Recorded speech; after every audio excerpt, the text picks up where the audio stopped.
So in this class, we should be starting with pricing under imperfect competition. So in this, we will be understanding about imperfect competition. Then we should be understanding about monopoly, its features and equilibrium, price discrimination. Then we should be starting about monopolistic competition. Then we should be starting about features and equilibrium. Then we should be starting about oligopoly, duopoly, and comparison of perfect competition and imperfect competition. So let us start with the meaning of imperfect competition. Most firms in real life lie somewhere between the two extremes of monopoly and perfect competition. The distance of real markets from the perfect market or monopoly market, said two great economists, John Robinson of Cambridge University and Edward H. Chamberlain of Harvard University, thinking on it. In 1933, Chamberlain published his book, The Theory of Monopolistic Competition. And in the same year, John Robinson published her book, The Economics of Imperfect Competition. They are considered to be the forerunners of the modern study of imperfect competition. Their work was based on their study of the US market, where few firms dominated and distorted market conditions. They helped revolutionize economic theory, giving a new and more realistic description of markets. In imperfect competition, there are many players, but not as large as in perfect competition, and each sells a differentiated product exercising some degree of market power. If not full in real life, competition is rarely perfect. In the majority of cases, there are neither a single individual who controls the total supply, nor are there many sellers, so that their individual shares are negligible in relation to the total supply of the market. Thus, the real situation is of imperfect competition, where there is neither perfect competition nor absolute monopoly. This market situation is also known as monopolistic competition. So, here we will be studying about imperfect competition, in which we shall be understanding about two economists, that is John Robinson and Edward Chamberlain of Harvard University. So Chamberlain has published his book on the theory of monopolistic competition, and John Robinson published her book in Economics of Imperfect Competition. Now, let us understand what all they have studied or what all they have mentioned in their books. The classical and neoclassical economics emphasize the competitive market situation, as it would always increase material welfare. Imperfect competition as a market situation was given no importance. It was only after 1926 that the modern economists felt the absolute and perfect competition were unrealistic market situations. Thus, the terms imperfect competition or monopolistic competition are used to describe the market situations found in modern capitalist states. The basic features being a large number of firms selling differentiated products, and sometimes the term monopolistic competition is also referred as a group equilibrium. So the neoclassical and classical economists emphasize the competitive market situation, as it would always increase material welfare. Then imperfect competition was given no importance, because the modern economists felt that absolute monopoly and perfect competition are unrealistic market situations, that is, they shall not prevail in the markets. And thus the term imperfect competition and monopolistic competition are used to describe market situations found in the capitalist states. Now let us understand about monopoly. The term monopoly is derived from mono, that is single, and poly means selling. So monopoly means a single control over the supply of output. Monopoly is that market form in which a single producer controls the entire supply of the commodity, which has very few substitutes or no substitutes at all. 2 points are to be noted with regard to this definition.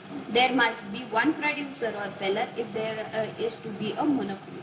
So monopoly means firstly a single seller which prevails in the market, and he shall be the controller, and this commodity shall have very few substitutes or no substitutes at all. And the 2 points to be noted are firstly that one producer or seller, then it must be a monopoly. That single producer may be an individual or a joint stock company or the state. As there is no one firm under monopoly, that single firm constitutes the whole industry. Therefore, the distinction between firm and industry disappears under conditions of monopoly. The commodity produced by the producer must have no close substitute if he is to be called a monopolist. This ensures that there is no rival of commodity. So firstly, that as there is only one firm under monopoly, so the single firm constitutes the whole industry, and therefore there is a distinction between firm and industry which disappears under the conditions of monopoly. Then the commodity produced by a producer must have no close substitutes. So some goods or services do not have a close substitute with each other, and hence it is to be called as a monopolist. Absence of close substitutes means there is no other firm producing a similar product or products varying slightly from that of the monopolist. For example, there are no close substitutes for electricity and water, and since there are no basic needs of the society, they are taken over by the state to prevent exploitation of consumers. This second condition of monopoly can be defined in terms of cross elasticity of demand, which shows a change in the demand for a commodity as a result of change in the price of another commodity. So there in monopolistic competition, there is no product which is available which is similar or even slightly varying from the original product. And there are no close substitutes for electricity and water, since these are the basic needs of the society. So they are taken over by the state in order to prevent exploitation of consumers. So the second condition can be defined as cross elasticity of demand. In case of pure monopoly, the cross elasticity of demand between the product of the monopolist and the product of any other producer is zero. In case of imperfect monopoly, the cross elasticity of demand is not zero but very low. The above two conditions ensure that monopolist can set the price of his product. Therefore, the power to influence prices is the very essence of monopoly. However, it must be gathered that the monopolist is so powerful that he can dictate the price as well as the amount sold. The monopolist can do only one thing at a time. Either he can fix the price leaving the amount sold upon the consumers, or he can fix the quantity he wants to produce and sell and leave the price to be determined by the demand of the consumers. So in monopolist, he shall be the price maker. That is, he shall decide what price he wants to sell, and he shall also decide that at what price and when he wants to sell the products. Then next we have features of monopoly. A monopolist is a single seller or producer. Therefore, firm and industry are identical. There are no close substitutes to what the monopolist produces or sells. Therefore, buyers have no choice either to buy the commodity or go without it. The monopolist is a price maker. If he is discriminating monopolist, he can vary the price from buyer to buyer. A monopolist can maintain his position as a sole producer or seller of a product only when certain circumstances keep the rivals or competitors away from his line of production. The barriers to entry may be legal, technological, and financial barriers. So firstly, we know that monopolist is a single seller or single producer. So in this case, we should consider firm and industry as identical. Then second, there shall be no close substitutes, or there shall be no other sellers in the market. Therefore, buyers have no choice either to buy the commodity or go without it. Then thirdly, they are the price makers. If he is discriminating monopolist, he may vary the price from buyer to buyer. Then a monopolist can maintain his position as a sole producer or seller of a product only when certain circumstances keep the rivals or competitors away from his line of production. Then next we have, in monopoly, the firm is also the industry. Therefore, the firm faces a downward sloping curve from its its product, implying that more output can be sold at a lower price. Monopoly is a competitive negotiation of competition. So monopoly is not actually a way of functioning in the market. It is used only in certain areas or certain sectors where the government has its own control. Then next we have types of monopoly. First is pure monopoly and imperfect monopoly. Pure monopoly means a single firm which controls the supply of commodity which has no substitute. It possesses absolute monopoly power. Such a monopoly is rare. So firstly we have pure monopoly in which the single firm controls the supply of the commodity and it has no close substitutes. And if absolute monopoly power, such monopoly is rare to exist. Then next we have is imperfect monopoly. Means a limited degree of monopoly. It refers to a single firm which produces a commodity having no close substitutes. The degree of monopoly is less than perfect in this case, and it relates to the availability of a close substitute. In practice, there are many cases of such imperfect monopoly. Imperfect monopoly does not rule out the possibility of competition.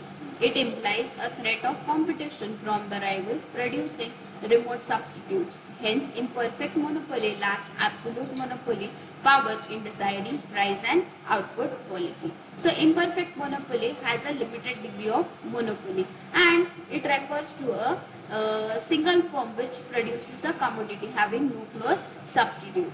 So, the degree of monopoly is also less than perfect competition and it relates to the availability of a close substitute in practice. There are many cases of imperfect monopoly which does so. In this we shall understand that imperfect monopoly does not rule the possibility of competition. Then next we have is legal, natural, technological and joint monopolies. On the basis of sources of deriving monopoly power, monopolies may be classified as legal monopolies emerge on account of legal provisions like patents, trademarks, copyrights, etc. The law forbids for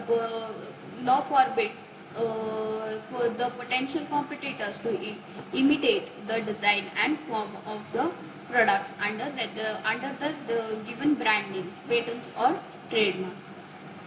The natural advantages like good location, old age establishment, involvement of huge investment, business reputation, etc. confer natural monopolies on many firms. Then next we have technological expertise. Economies of large scale and efficiency of superior capital use and the process of mechanization, etc. confer technological monopolies to big firms. Through big business combinations like trust, cartels, syndicates, etc., some firms may unite in a group and acquire joint monopolies in the market. So these are certain monopolies which we are going to study. So now let us study about simple monopoly and discriminating monopoly. A simple monopoly firm changes a uniform price of its product to all the buyers. It operates in single market.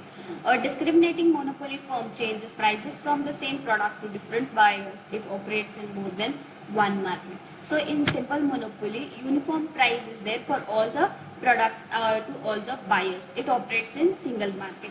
Then discriminating monopoly, there will be changes in the price for the same product to different buyers. It operates in more than one market.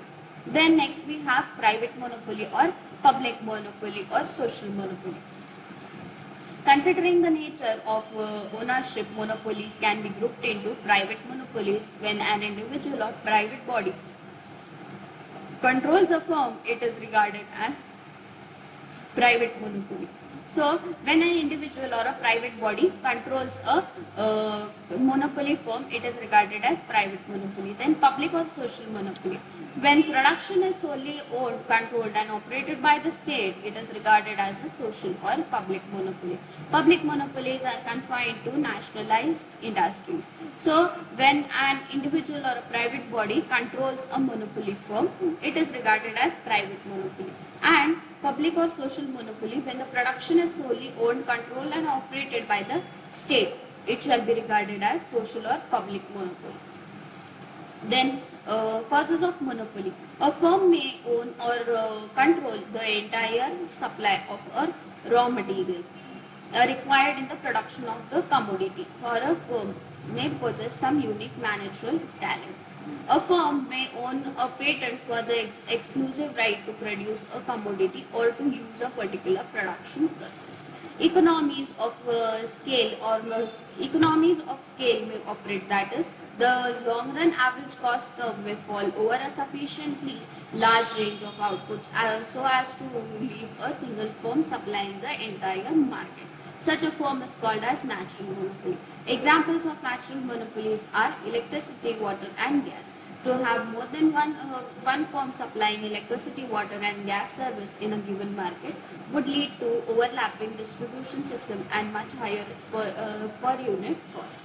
A firm may become monopolistic because it is awarded a market franchisee licensed by a government agency. In exchange of this right, the firm agrees to allow the government to regulate certain aspects of its operations like standard of competence.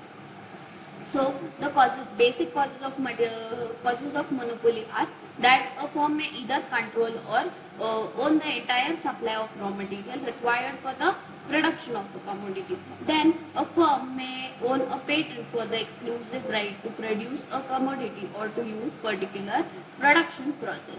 Then economies of scale may operate. The long run average cost curve may fall over a sufficiently large range of output so as to leave singly firm supplying the entire market. Such a firm is called a natural monopoly.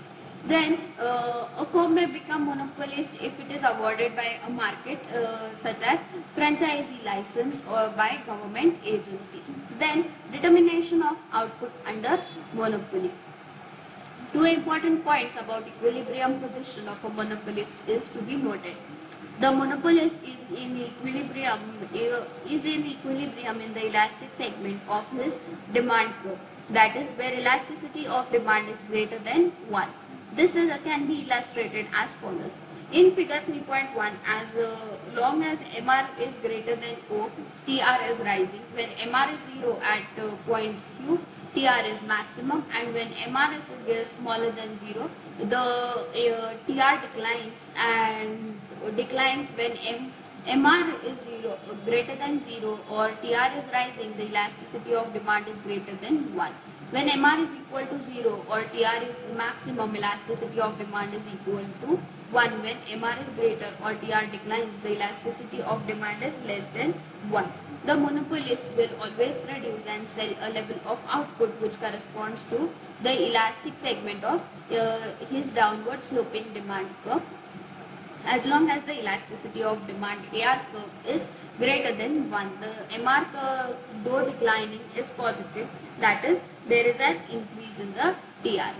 A reduction of price at a point where elasticity of demand is greater than 1 to an increase in sales more than proportionate to fall in price, where elasticity of demand is equal to 1 unity, MR is equal to 0. That is, there is no change in TR with a fall in price. Where elasticity of demand is less than 1, MR is negative. That is, there is a fall in TR with increase in price. The equilibrium output under any market structure is determined at the point where MR is equal to MC is equal to MR and MC cuts MR from below. When MR is negative at those levels of output where elasticity of demand is less than 1, then the MC and MR curve cannot be equal. This is because MC can never be negative. Therefore, the monopolist cannot be in equilibrium at those output levels. Where elasticity of demand is less than 1, there are some cases where cost of production is 0 or is not relevant to the pricing decision.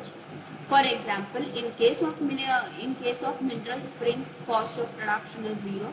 Further, in the very short run, if a good is already on hand in excessive amount, cost of production is not relevant for fixing price. However, these situations are rare. Where MR is positive, the elasticity of demand AR is greater than 1. The monopolist will fix his output at point where MC is equal to MR and MC cuts MR from below. This is now possible because with every addition in output, MC rises, therefore it is positive. Hence, it can be concluded that the equilibrium of the monopolist will always lie at the level of output where the elasticity of demand for his product is greater than 1, provided that his costs are positive, that is, he will not produce output beyond OQ. Monopoly equilibrium output is determined at the falling path of the AC curve, which means that the monopolist restricts output before producing it at the optimum level of minimum AC in order to maximize his profit. This is clear in figure 3.2. Monopoly equilibrium in short run. Since a single firm constitutes the whole industry under monopoly, there is no need for a specific or a separate analysis of equilibrium of the firm and industry. A monopoly firm would attain equilibrium when MR is rising, MC. In such a case, monopoly firm can earn supernormal profits, normal profits, or even incur losses. Case of supernormal profits, AR is greater than AC. A monopolist SNP earns supernormal profit when his AR is greater than AC. A monopolist earning SNP in the short run continues to do so even in the long run because the monopolist creates barriers of entry, that is preventing other firms from entering into the industry. So from this figure we can understand that if there is supernormal profit, then in that case AC shall be greater than AR. So if AC is greater than AR, then there will be supernormal profits for the firm. In the above figure 3.2, the equilibrium output is at output level OQ, where MR is equal to rising MC. The price at which the output is sold is OP. The AC being lower than the AR, the monopolist makes a supernormal profit to the extent of the BC per unit of output and BP BC for output OQ.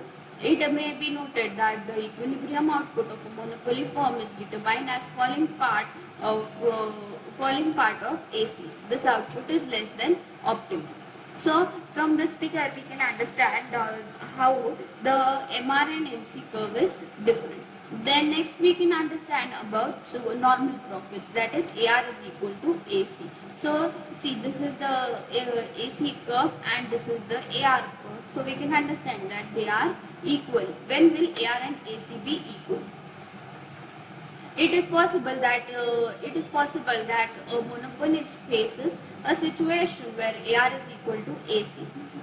This arises especially in the case of state produced goods, when where the price at which the output sold is exactly equal to the cost and the no price over and above the cost of production is charged. This is to ensure the supply of basic goods to the consumers at a reasonable rate. In the figure 3.3, AR is equal to AC, that is EQ is equal to EQ, and the output OQ is sold at price OP. So now we should be understanding about cases of loss, how there should be losses.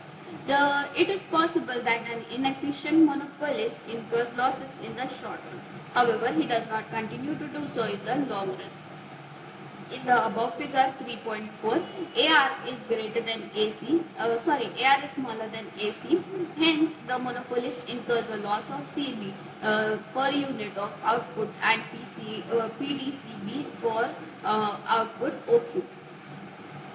So this was about short run monopoly. Now from the next class we shall be understanding about monopoly in the long run.